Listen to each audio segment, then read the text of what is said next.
with 2 RBIs.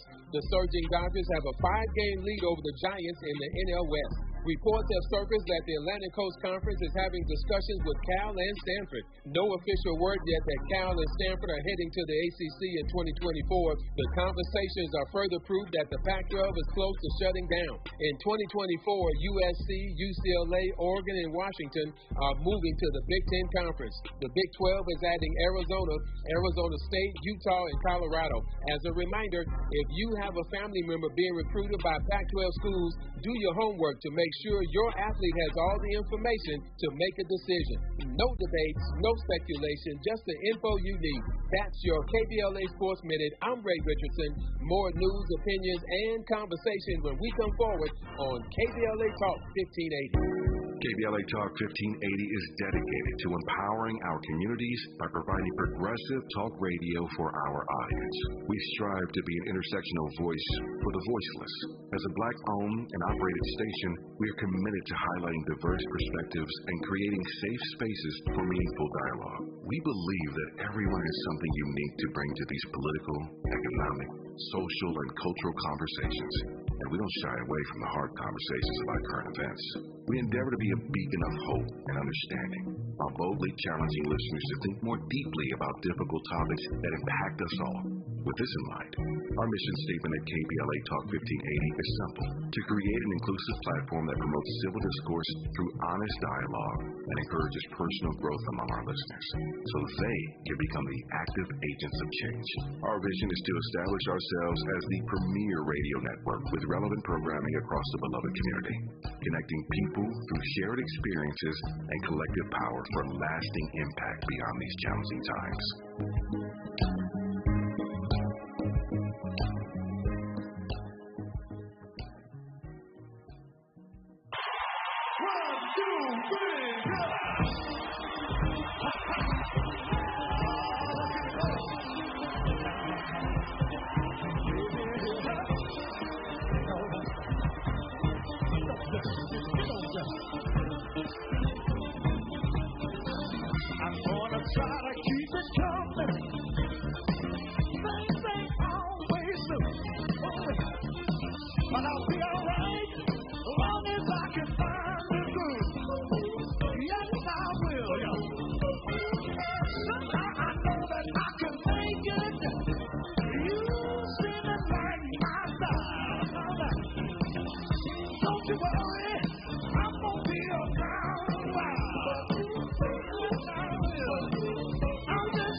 Live from historic Leimert Park in Los Angeles, California, I'm Tavis Smiley, and I'm so glad to see you and me back in stride again. Before we get started with today's show, let me invite you to follow me on Facebook and Instagram at The Real Tavis Smiley and get updates on X, that's formerly Twitter, at Tavis Smiley. Still getting used to that X. I digress. By the way, should you miss any part of today's program or want to catch up on previous shows, you can always visit thetavisSmileyShow.com. That's thetavisSmileyShow.com, or wherever you get your podcast, and listen to the Tavis Smiley podcast at your leisure. Another great show on tap for you today. We're going to try and squeeze an 80-pound show into a 40-pound bag. Let me tell you all about it. In our second hour, a conversation today about reinventing yourself, regardless of age, and living life authentically. Bevy Smith, the host of Bevelations. I love the name of her show. Her name is Bevy. Her show is called Bevelations. It's on Sirius XM. She joins us today in hour 2 to share her journey from fashion world success to hitting emotional rock bottom to learning how to live big.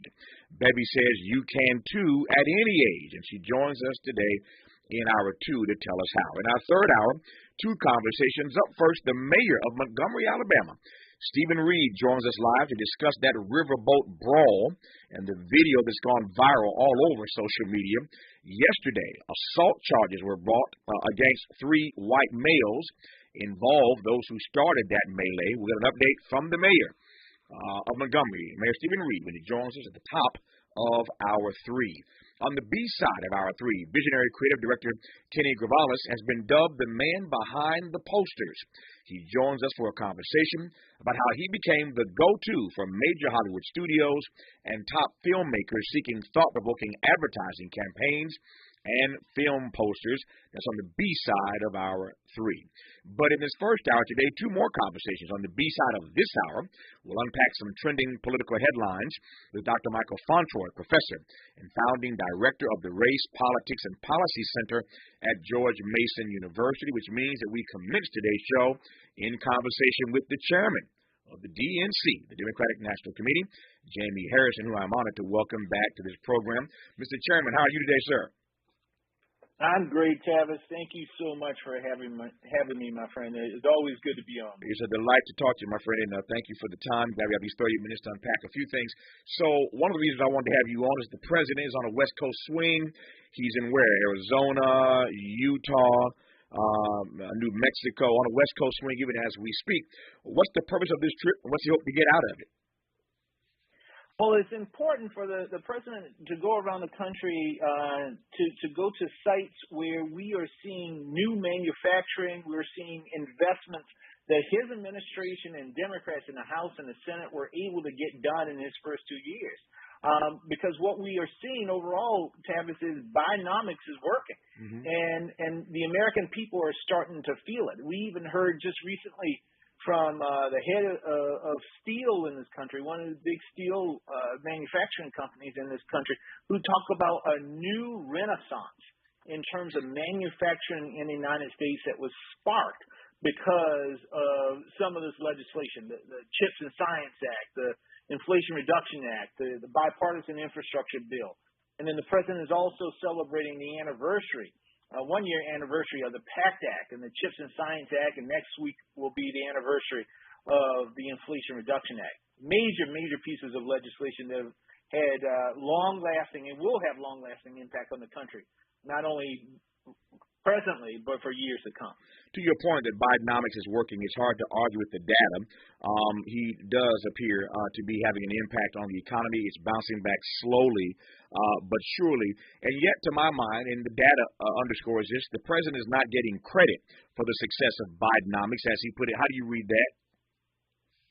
Well, one of the things that you also are seeing is this administration is leaning in to make sure that people understand that when they see these roads that are being rebuilt and bridges are being rebuilt and the Wi-Fi coming into their areas, who was responsible for making that happen? So you're going to start seeing very soon, Tavis, signs and folks across the country, signs across the country that the administrations are putting up there in all of these sites that this was due to funding passed through the Inflation Reduction Act or the bipartisan infrastructure bill under the Biden administration.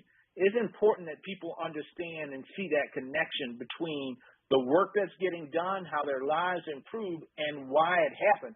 Because most of this legislation, the vast majority, not one Republican actually voted for it. Yep. Though they are going to the ribbon cuttings and everything else. You know, they want to take credit for it, but they didn't do anything to make it happen.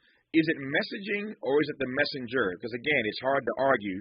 The data, he's not getting credit. The poll numbers reflect he's not getting credit for the good he has done. So is it the messenger? Is it messaging? What am I missing? Well, it can't be the messenger because the messenger is also the deliverer, right? the person that is made this actually happen. Mm-hmm. I mean, for 4 years, we had a president in the White House who talked about inflation or infrastructure week every week and never fill a damn pothole. Mm-hmm. But you had this president in his first year who actually got it done, the largest investment in infrastructure since Dwight Eisenhower. And that's a very long time, before I was born. Yeah. So we know that it was Joe Biden and his leadership with Democrats in the House and Senate that got it done. Now, one of the things that we have to do, not only through the paid messaging, but also the earned messaging, we need the media to talk about all of these things that are going on in these communities instead of focusing on the stuff that doesn't really matter, but that is going on in these communities that is making a difference in the lives of the American people. And that's something that we are going to be pushing harder and harder to make sure that they talk about these things because it's important. Yeah. There's a lot of stuff to talk about that is important, and we'll do more of it when we come forward, including a conversation about Dianne Feinstein. This radio show is nationally syndicated with a flagship here in Los Angeles. She represents the state of California, of course, in the Senate, has for many, many years, had another fall at her home, hospitalized once again, briefly, but hospitalized nonetheless. And there are continuing calls for this stalwart Democrat to step aside, just as you saw the video of Republicans in Kentucky chanting at Mitch McConnell, retire, retire, retire. So left and right, there are folk calling for certain folk to step aside. We'll talk about that. And, of course, you can't talk about those things without addressing the president's age. These are issues that you can't avoid. We'll talk about it with the chairman of the DNC, Jaime Harrison, when we come forward on Tavis Smiley. And today would have been Whitney Houston's 60th birthday. So all 3 hours of our program today, we're going to weave in a little Whitney here and there, celebrating the life and rich musical legacy of Whitney Houston, gone too soon. You're listening to Tavis Smiley.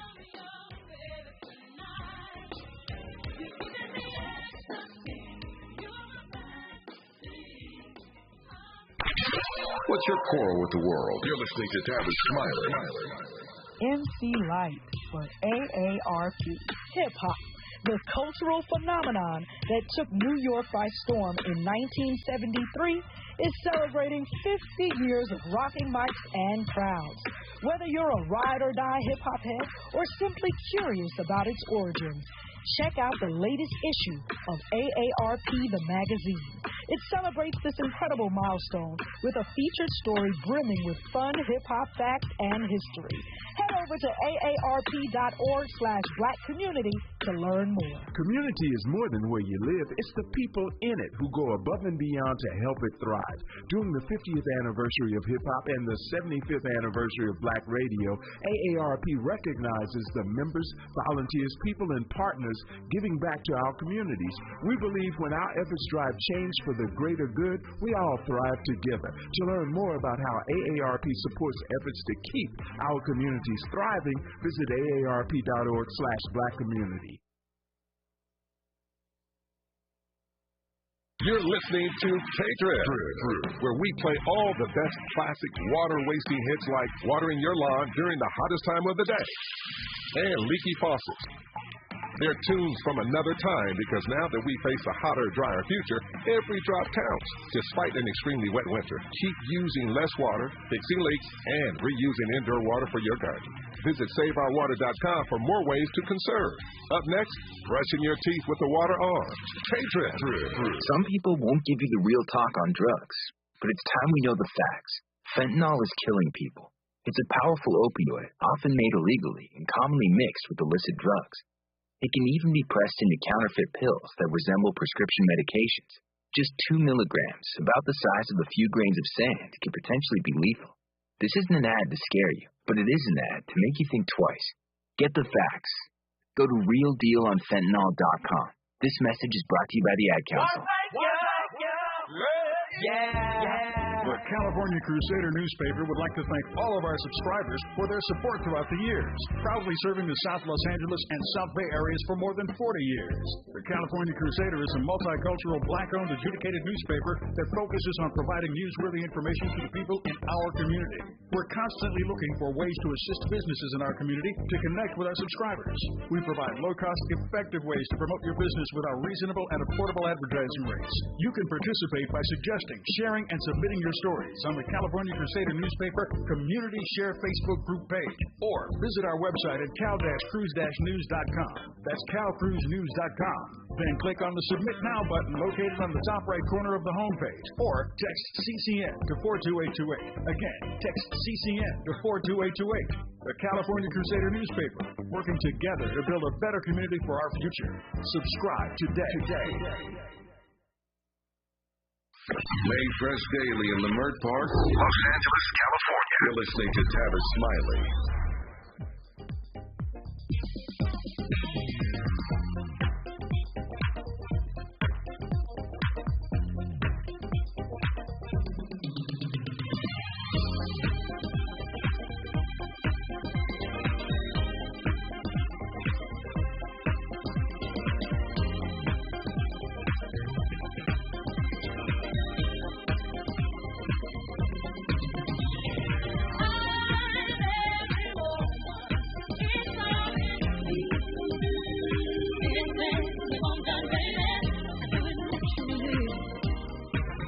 Tavis Smiley, and that is the soulful sound of one Whitney Houston, who would be turning 60 today. Were she still alive, just reminds you how young Whitney was when she passed away. Her music will live forever, and we're going to celebrate Whitney all 3 hours of today's program, playing a little bit of this and that. So many hits, so little time, but we'll squeeze in some Whitney over the next 3 hours, I guess, we celebrate what would have been her 60th birthday. Speaking of birthdays, Dianne Feinstein is 90. She has struggled to navigate the Senate this year after suffering a severe case of shingles back in February, but there are all kinds of other issues connected to this senator who has served honorably and for quite a while in the U.S. Senate. There's also, she's a Democrat, of course. On the other side of the aisle, you have Mitch McConnell, who's advancing in age, and we all saw that video a couple weeks ago where he froze mid-sentence, and he was back in Kentucky, in his home state.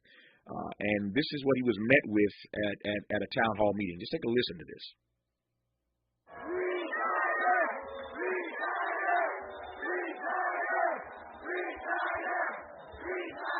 That's what Mitch McConnell heard in his home state of Kentucky. Hard to imagine that years ago, months ago even, he would have been met with that kind of retort, that kind of chant, retire, retire. And so whether you're talking on the left with Dianne Feinstein, on the right with Mitch McConnell, there's some senators who are advancing in age. I want to be kind here. Senators who are, shall we say, chronologically gifted, who many believe have served a little too long. I'm sure, Chairman Harrison, that you would love by any means necessary to get rid of Mitch McConnell as the chair of the DNC. I understand that. On the other hand, there are folk who are asking for Dianne Feinstein to step aside. Your thoughts about that, if you have any? Well, listen, Tavis, I just want to wish Senator Feinstein well in her recovery. And I just defer to her and Senator Schumer in deciding what's next up. We know that she's not running for re-election next time. We got a very competitive Senate race there. But I leave that to Senator Schumer and Senator Feinstein to determine how they move forward. Yep. What this issue does do, as uncomfortable as it may be for you and others, and I respect that, what it does do is put the spotlight once again on the age of the president.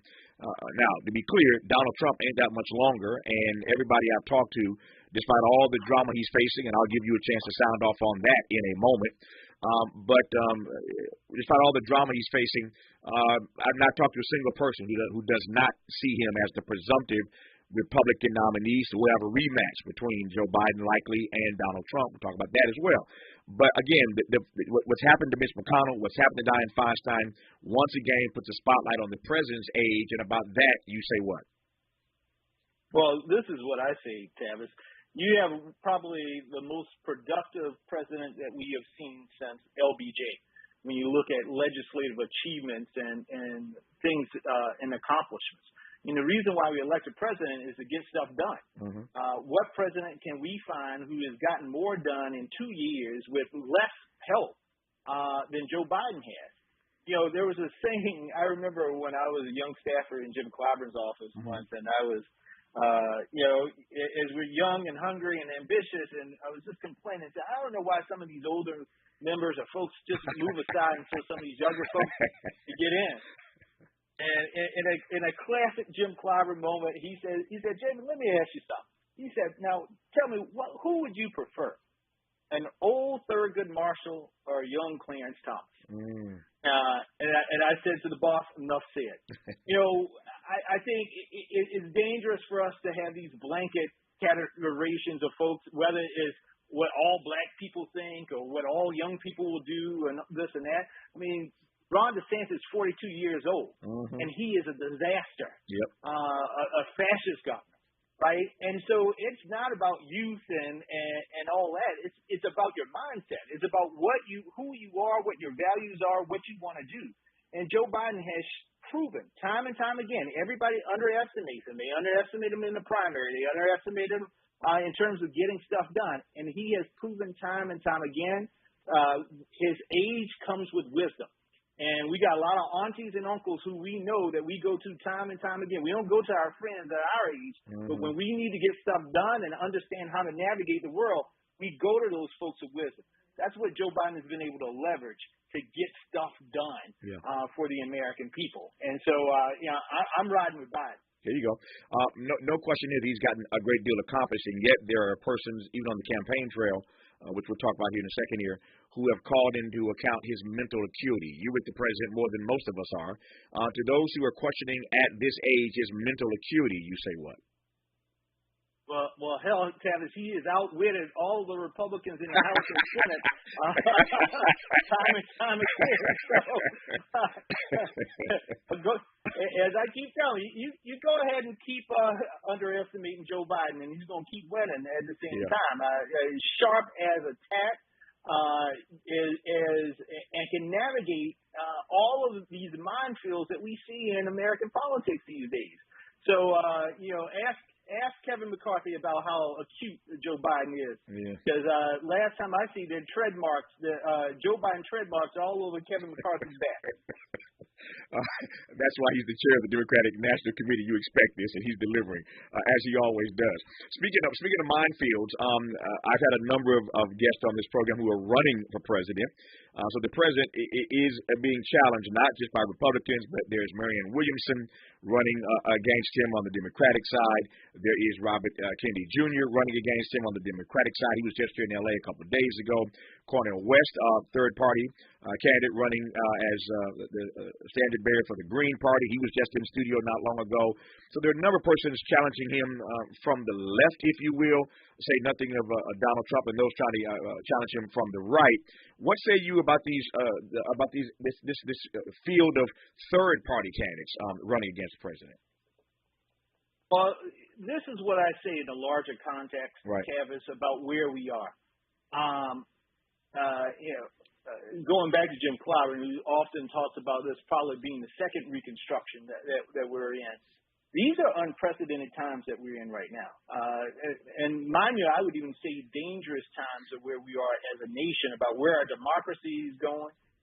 We have people playing around with facts, whitewashing history, going after elected officials. We saw it in Tennessee. We just see it again in Florida just recently. These are extremely dangerous times for American democracy. And I really don't think, and we have seen the impact of primaries before, we've seen the impact of third parties. We got to be very, very careful as a nation about how we approach this moment. Because democracy as we know it may not be here if we don't take it as seriously as these times require us to do so. And so, listen, it's America. People can do what they want to do, but we also I understand from early on that all of our actions, we're going to be responsible for how our actions come forth. So, it's important that I think people understand that context. I respect all of the folks who want to run, all smart, capable individuals.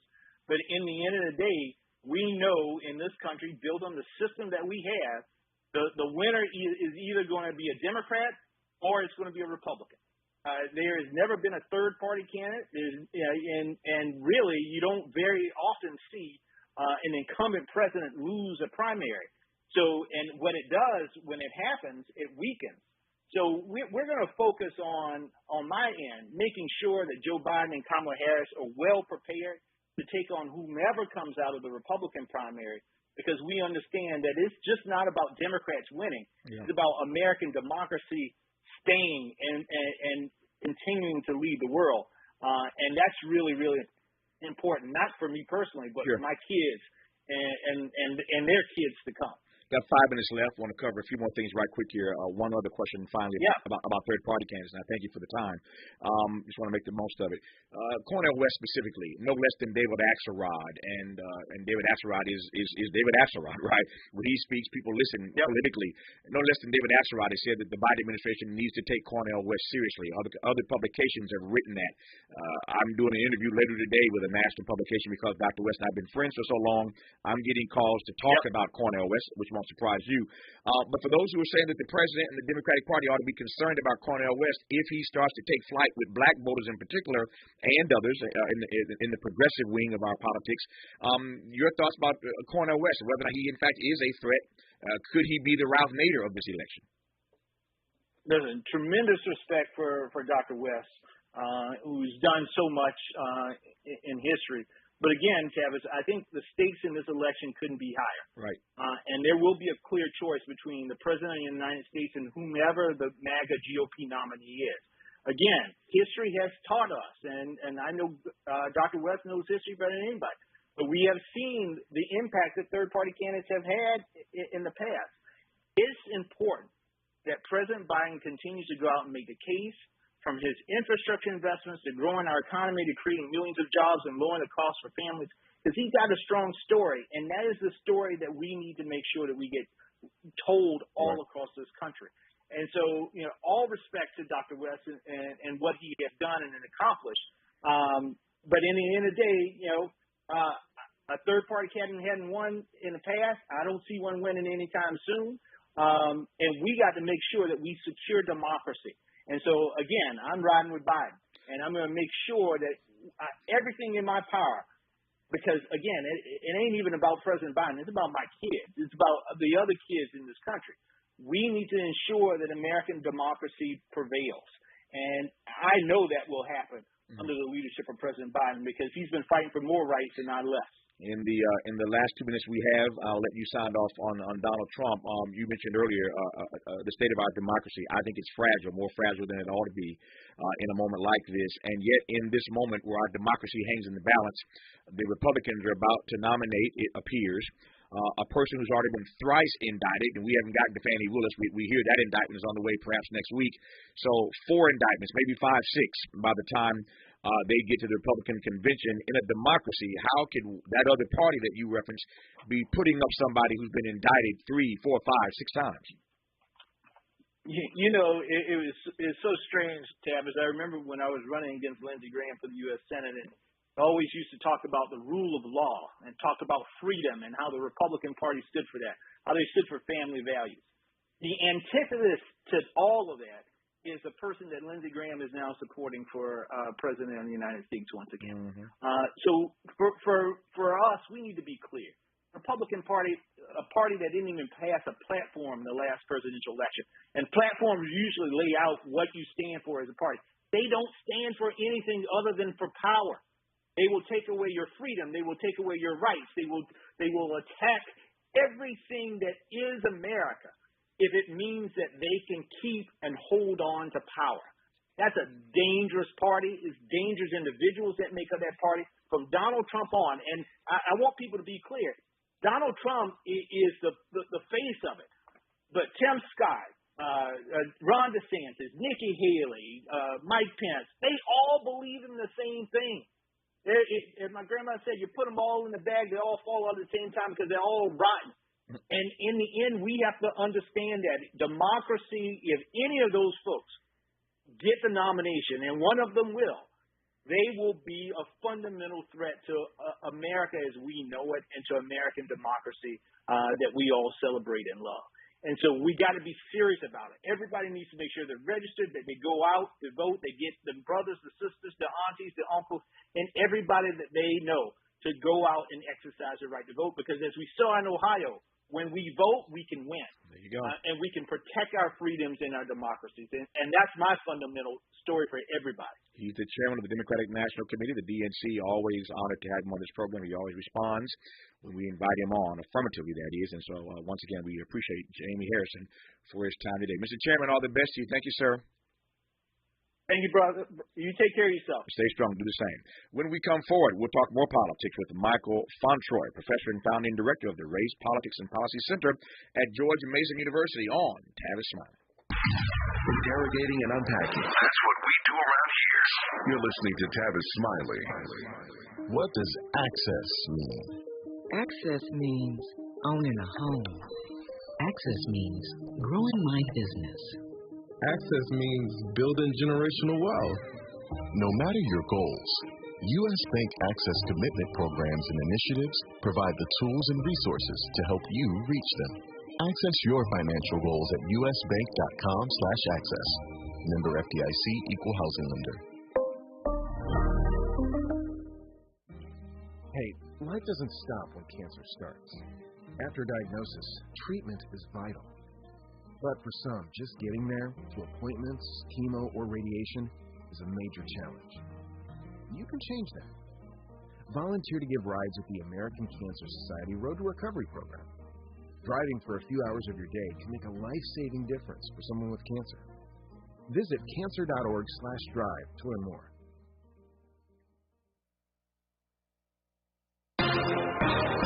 I'm Mike Moore. Here's the latest from the Black Information Network. President Biden says he'll be traveling to Vietnam soon. The president told a group of donors in New Mexico Tuesday Vietnam wants to change its relationship with the U.S. and become a partner. Biden last month said Vietnam's leader wants to meet with him at the G20 summit in New Delhi in September. This comes as the U.S. is trying to increase its influence in Southeast Asia to counter China. Billy Porter says he's been forced to sell his house due to the Hollywood actors and writers' strikes. The African-American Emmy Award-winning actor said in a recent interview in London that he was supposed to be in a new movie and a new TV show starting in September, and that it's not happening now because of the strikes. And that's the latest. I'm Mike Moore from your 24/7 news source, the Black Information Network and BINnews.com.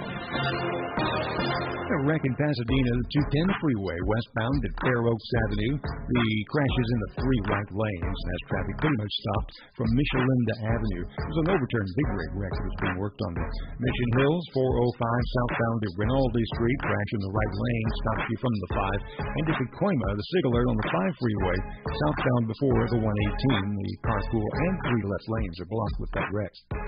Warning, if you are 60 or older, RSV can be a dangerous respiratory virus. Not all dangers come with warning labels. Talk to your pharmacist or doctor about getting vaccinated against RSV today. Learn more at bewareofrsv.com. This message is brought to you by Pfizer. This is the KBLA Sports Minute with Ray Richardson. The Dodgers are 20 games over 500 after hanging on to beat Arizona last night. Mookie Betts was 2 for 4 with 2 RBIs. The surging Dodgers have a 5-game lead over the Giants in the NL West. Reports have surfaced that the Atlantic Coast Conference is having discussions with Cal and Stanford.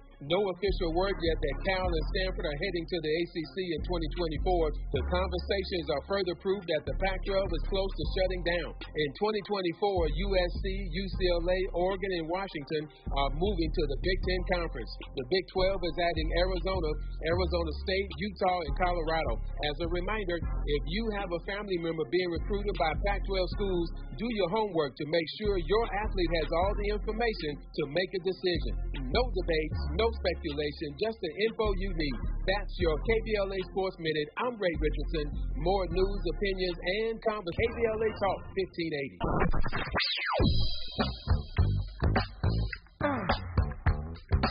This is KBLA Talk 1580. Talk radio that's music to your ears. We're unapologetically progressive. KBLA Talk 1580. We've got a lot to talk about. Are you interested in catching up on all the latest entertainment news, trending topics, and exciting interviews?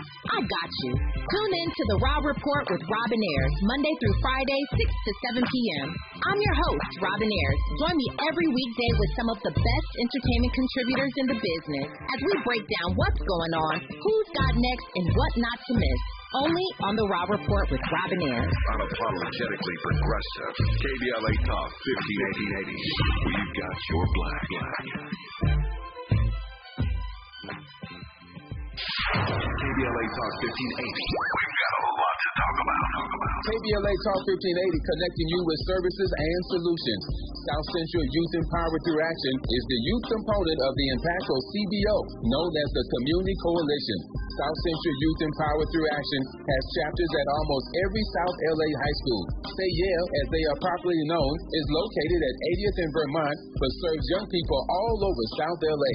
Under the COCO umbrella, they train youth organizers, help underserved scholars prepare for college, and work with students to help them gain admission to top universities. South Central Youth Empowered Through Action fosters teen activism, where young people have led campaigns moving tens of millions of dollars to South LA schools and forcing officials to make AP classes available to students in under-resourced institutions. SC Yale scholars have taken part in the March on Washington, been published in major news outlets, and been elected to city council. Long before she was mayor, Karen Bass started the program when she founded the Community Coalition. To donate, volunteer, or enroll a student in South Central Youth Empowered Through Action, please visit cocsouthla.org. cocsouthla.org. This is a community call to action from KBLA Talk 1580. Let's get back to more of this rich dialogue with Tavis Smiley.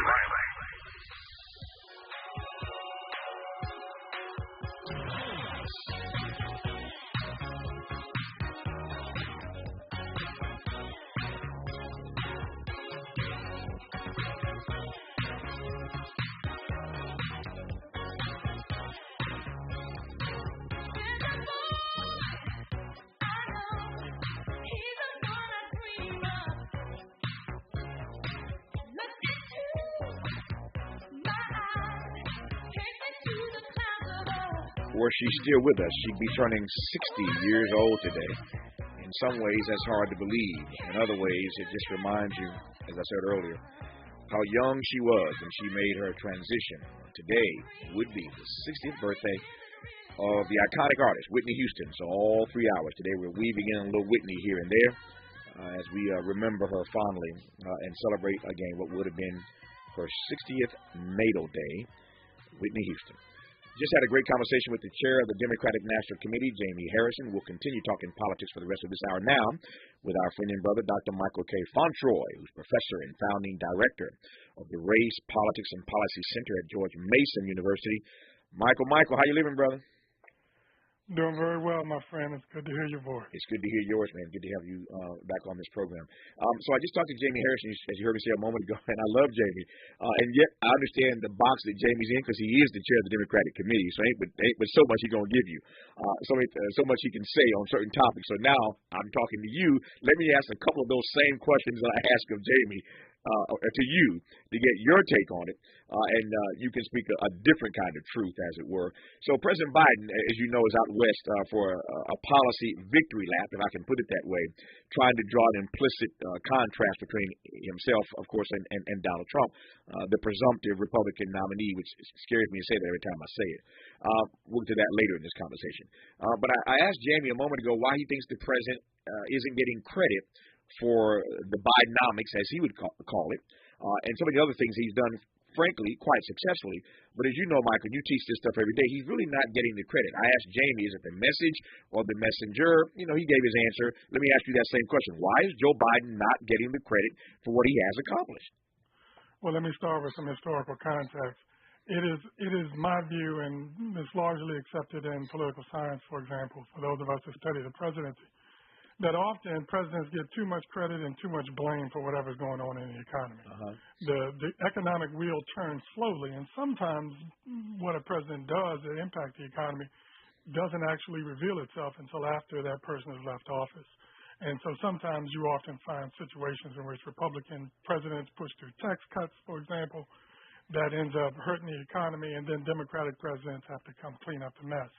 And I think some of that's what we're seeing right now. Now, as for why President Biden isn't getting the credit for it, I think that there are lingering doubts about him and his viability next year. And I think because of that, he's not getting the credit across a range of things that I think he's done pretty well. And I would just tell you, you know, the generational age thing is front and center in that regard. And so I think there are some people that don't want to give him the credit, in part because they don't think he's actually doing a job, and obviously that's not correct. Yeah. I asked him, secondly, about these third-party candidates running against him. There's Marianne Williamson and Robert Kennedy Jr., who are running inside the Democratic Party apparatus against him. There's our friend and brother Cornel West running as chair of the running for to be standing bearer of the Green Party. As I recall, I just thought about this. I think didn't Cornel West and I come to your house one day and your kids met Dr. West?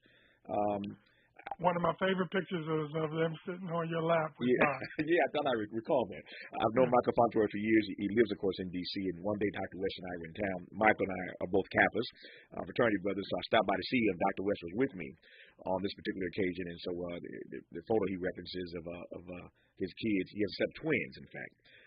boy and girl sitting on Dr. West's lap in my lap. It's a great photo. To that point, though, Dr. West is now running, of course, for president again on the Green Party ticket. And Jamie was nice in his comments about Dr. West. You ain't said nothing bad about the brother. But everybody from David Axelrod on down has been saying of late that the White House has to take Biden has to take this Cornel West campaign seriously. If this brother takes flight, and African Americans are siphoned off and progressive voters are siphoned off, Cornel West could end up being the Ralph Nader. I don't even want to talk about that or think about that. But again, you teach this stuff every day. When Axelrod says that, he got everybody's attention. How seriously do you think they need to take the candidacy of, say, Cornel West, or for that matter, Robert Kennedy? Right. So I'm going to put it in a larger context because I think Kennedy is a threat, and I think Dr. West is a threat, but for different reasons. Okay. So, right now there is some real unease about President Biden, and so people who are on the left in particular, or the Democrats more generally, are looking for viable options, right? Mm-hmm. What happens if it turns out that Biden isn't the guy? And so for some, particularly those who are still angry at our larger political system, any alternative to the status quo is potentially attractive. Yeah. Notwithstanding the fact, and you referenced Ralph Nader earlier, I think Al Gore is not president because of Ralph Nader. Mm-hmm. I think you can make the case that Jill Stein hurt Hillary Clinton in 2016. And so if it turns out that there is a credible, legitimate, though polling in the single digits alternative on the left to Biden, that could be the difference in one or two states, and we know how close the Electoral College has been in recent elections. So Axelrod is right. These sort of out of the mainstream but legitimate, viable candidates do need to be addressed head on, and the longer they wait, the harder it'll be. The other part that Jamie and I didn't talk about, I can talk about with you right quick, is that to your point of people looking for viable alternatives, part of what drives that in a uniquely different way this time around, and Jamie was right, no third-party candidates ever run for president, but that ain't what we're talking about. We're talking about whether or not Biden can pull this thing out if there's a third-party candidate like Cornel West who starts to pick up votes. And what makes that, I think, trickier this time than any time in history, Michael Fauntroy, is that nobody, the polling is clear, nobody wants to see a rematch between these two old white guys. Nobody wants that. And so I think that opens up a door, opens up a lane, if you will, that hasn't been present before. Does that make sense? Well, there's no question that nobody, the polling is telling us that nobody really is excited about a rematch. But paint a scenario in which there won't be a rematch, right? Okay. I think so. So Trump, at this point, on the Republican side, there is no polling leader in the history of polling who's been up by as much as he has been 6 months before the primary start, that ends up losing the nomination. Okay. So he's locked in. And the power of the incumbency is what's going to power Biden to the Democratic nomination. So we have this. So the question becomes, how, if you're on the left, the question becomes, which states do we need to make sure we cannot lose and keep the White House? And so that's how you begin to bring in Cornel West. And by the way, Robert Kennedy Jr., in my view, is absolutely going to run on a third-party ticket if he doesn't get the nomination. Wow. So there could end up being two left alternatives, both potentially siphoning off a few votes here or there from Biden, which in key states could be the difference between victory and defeat. Yep. I'm not naive in asking this question that I want you to answer when we come forward. Let me just get it out there now. What do you make of the fact that a thrice indicted individual, it will be 4 times later next week when Fannie Willis has her say in Fulton County in Georgia, and there are still 1 or 2 others still hanging out there. So he could be indicted 5, 6 times, who knows, by the time he gets to the Republican convention and accepts the mantle as their not just presumptive, but in fact nominee. How is that even possible in this country that somebody indicted that many times could be the nominee for any major party? I've got my thoughts on that, but I want to hear what Michael Fauntroy has to say about that when we come forward on Tavis Smiley. For all the freedom-loving folk, this is Tavis Smiley. I feel like freedom.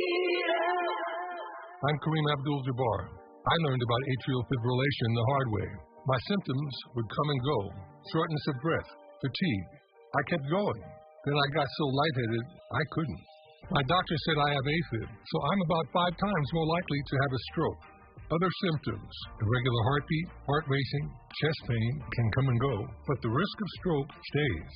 If you have symptoms, tell a doctor. Visit NoTimeToWait.com. Sponsored by Bristol-Myers Squibb and Pfizer.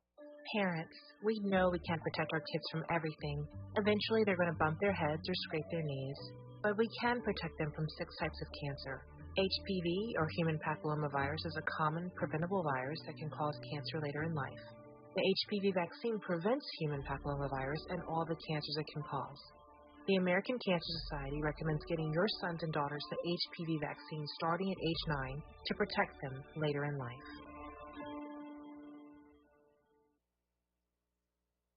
Have you heard about Lendistry?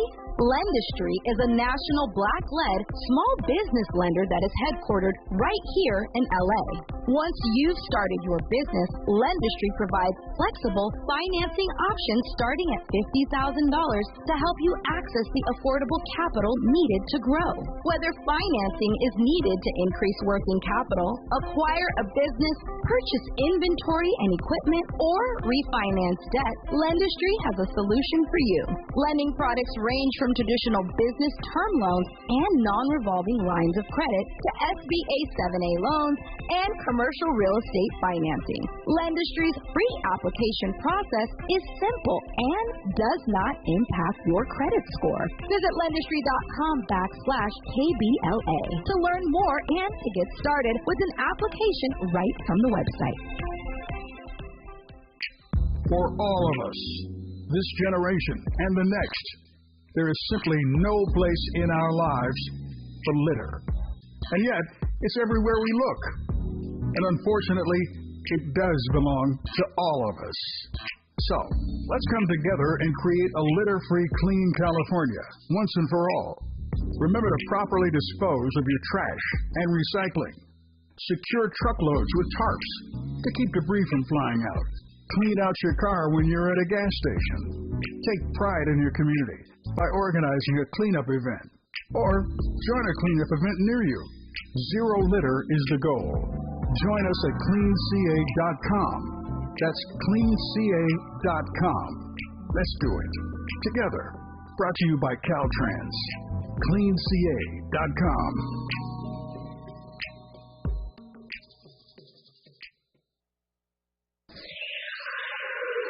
Sounds different. This is Tavis Smiley. This is Tavis Smiley in conversation with Dr. Michael K. Fauntroy, professor and founding director of the Race Politics and Policy Center. Too many P's there, Michael, at George Mason University, who I'm pleased to have back on this program. So I should mention right quick, in case you didn't hear me say at the top of the show today, the mayor of Montgomery, Alabama, is our guest at the top of the third hour today. We all saw the video of that melee. There was some assault charges levied yesterday against 3 or 4 white guys who started that nonsense. So we'll talk to the mayor, Stephen Reed of Montgomery, at the top of our third hour. We continue now with Michael Fauntroy. Michael, you've heard this audio already. Let me just play it first. This is Mitch McConnell back in his home state of Kentucky at a town hall meeting, and this is what he heard from the good white folk staring at him.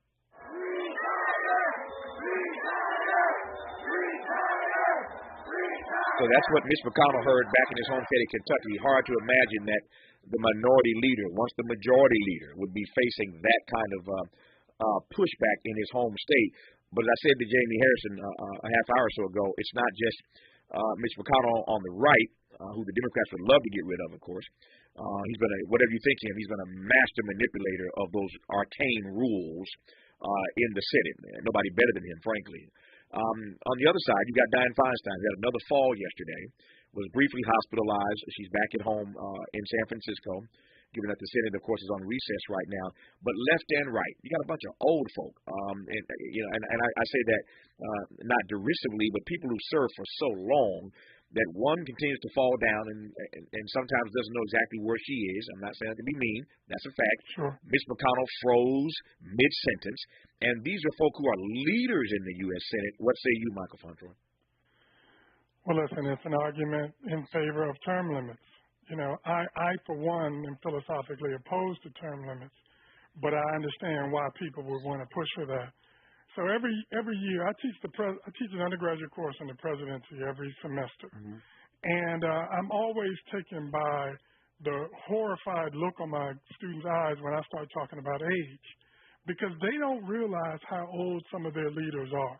And when I tell them, they are sort of like, wait a second, this person's older than my grandfather, and I wouldn't want my grandfather doing a job like that. And so I think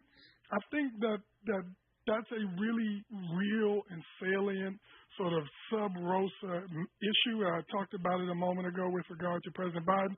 And oh, by the way, Donald Trump is 77 years old. Yeah, he ain't that much younger. Yeah. I mean, so there's something to that. You know, you look at the House Democratic leadership in particular in the recent past. You see folks that are up there, but at the same time, man, the voters, if this is really an issue, need to pay more attention. And what the clip you just played with regard to McConnell, that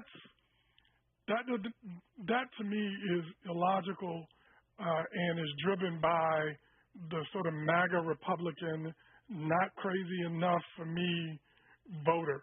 Because to your point, McConnell, like him or loathe him, is masterful in his manipulation of the U.S. Senate and has done more in that chamber than anybody in the last 40 or 50 years.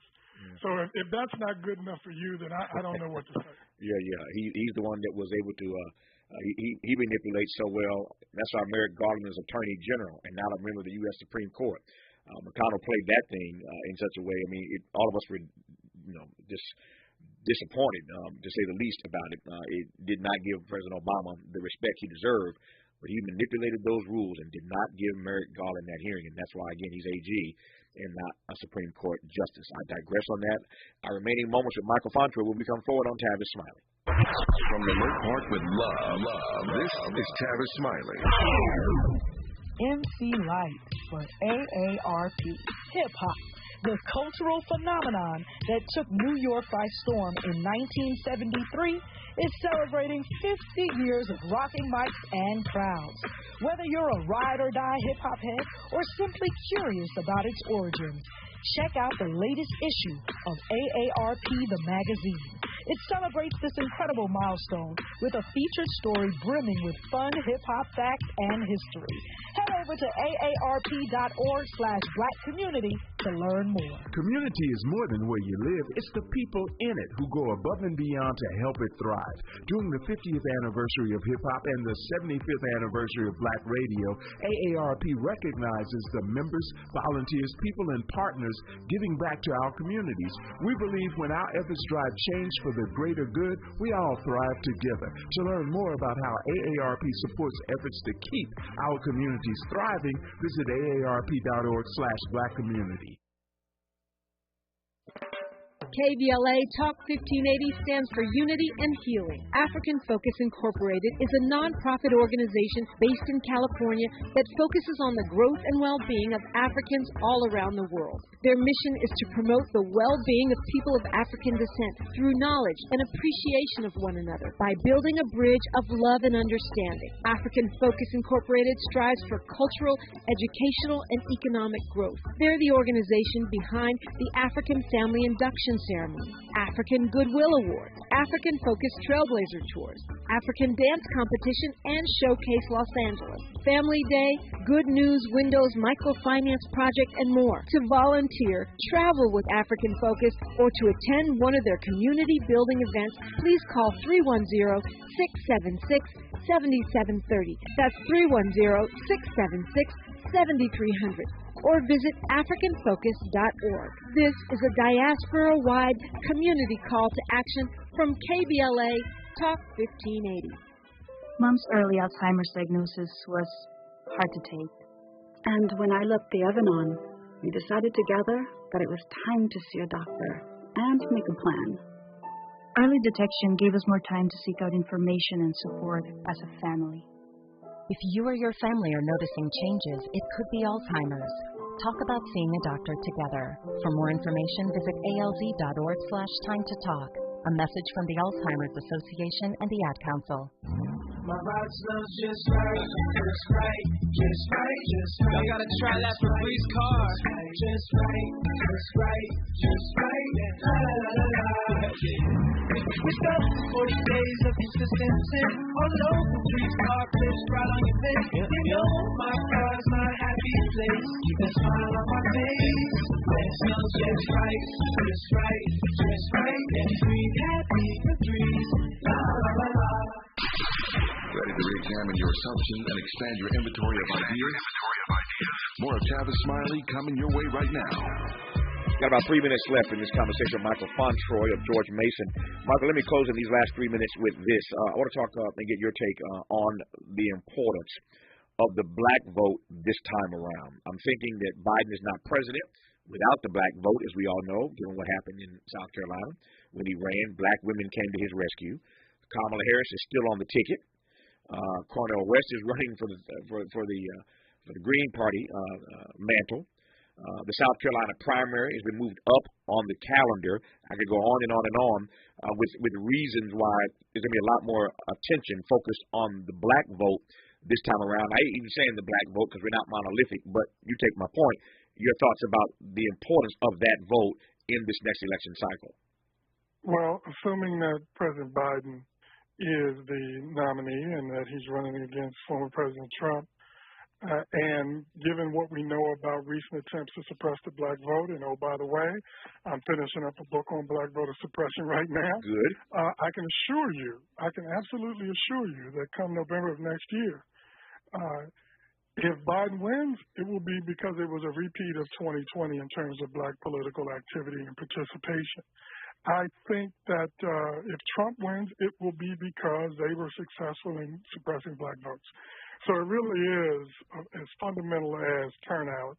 It's cliche to refer to turnout as it pertains to elections, but that's just what it is. And black people and black organizations and people who are interested in black political justice need to be mindful that the work starts now and continues through November of next year. Of course, we'll have you on when the book comes out, but top line for me in the last 90 seconds here, top line for me, the voter suppression text that you're finishing up. Right. So the book is called More Than Just Partisanship, Black Voter Suppression in the Era of Trump. And essentially what I'm arguing is that we mistakenly argue about suppression as partisan, and it's really ideological. If you show me ideological conservatism, and I'll show you efforts to suppress black votes.